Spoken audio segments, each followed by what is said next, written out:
আমরা ভাজা পিঠা ভাজা পিঠা বলে ভাবে এটার জন্য লাইন আছে।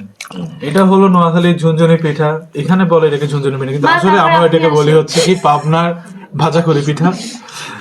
জিনিসটা খেতে অনেক মজা। এটা হচ্ছে সুন্দর করে ভিতরে নারকেল থাকে, এটাকে ভাজা হয়, তারপরে তেলটা শুনিয়ে শুকিয়ে, কিন্তু খাওয়ার পরে একদম কোনো তেল নেই। থ্যাংক ইউ It is খালি রুটি আর এই ভাজা পিঠা দিয়ে। আর আমি তোমার এটাই দিতে চাচ্ছি, তাই না? অনেক সুন্দর করে বলছেন আঙ্কেল। বলো আবার বলো। ভাবে আমার মজা লাগে আপনাকে এটা নিয়ে বলে, আপনারা এটা মাইন্ড করে নিন। আরে না, মাইন্ড করার কিছু নেই, তুমি যদি দেখো আমার এটাই ভালো লাগে।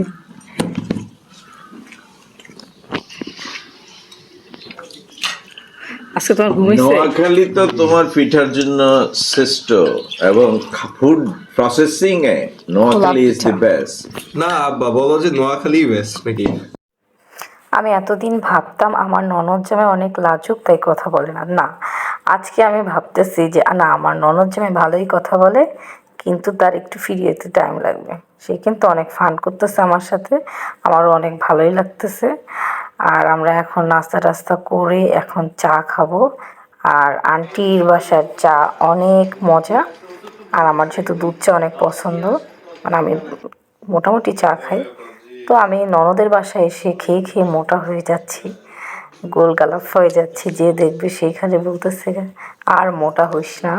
তো আমি আসলে অনেক মোটা হয়ে যাচ্ছি, তাই নিজের একটু শো করলাম আপনাদের সামনে।